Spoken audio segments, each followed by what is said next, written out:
Striking and fielding lesson 1. Using an area which can be modified, whether inside or outside, an area where objects can be thrown. The first lesson with stage 2, I've used beanbags, and the throwing team, which is the red team, have a number of people lined up ready to throw the beanbag. The number of throwers can vary depending on class size and area available. I have 4 throwers here.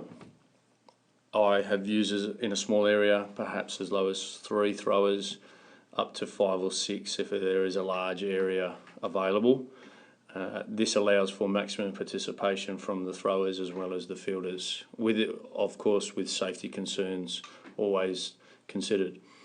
So the goal for the throwing team is to throw the ball and score as many runs as possible. 1 point for each base passed by the runner. So after the throwing team throw the ball, they run around the bases. If they make it all the way around, that would be 4 points per runner, because they've gone past 4 bases. They must run around the outside of the base. The bases are generally, to start with, are just marked by a cone, so they run around the outside.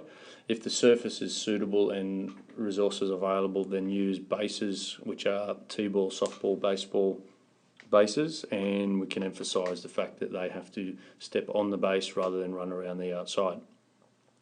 Throwers throw the ball and continue to run around the bases until all the balls have been returned to the starting position. The fielders must field the ball, collect the ball, and get it back to the starting position.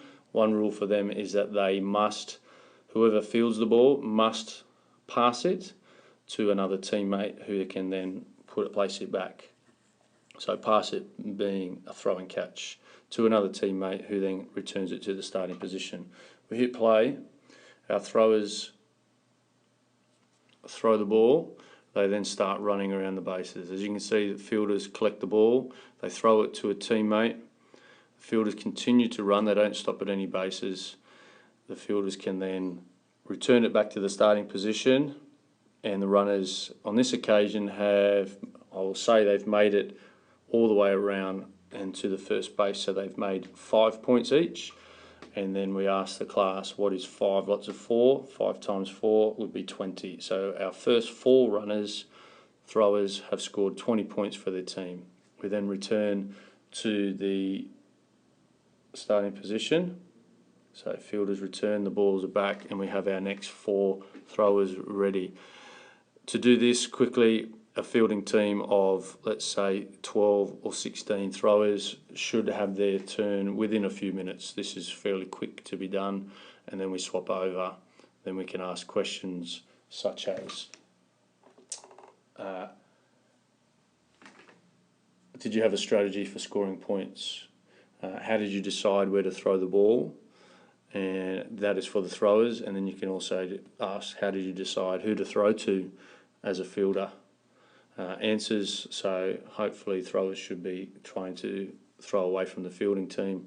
The fielding team, when we ask how did you decide who to throw to, they should be throwing to someone in the direction of where they need to return the ball, not throwing away from the starting position. That is striking and fielding lesson 1.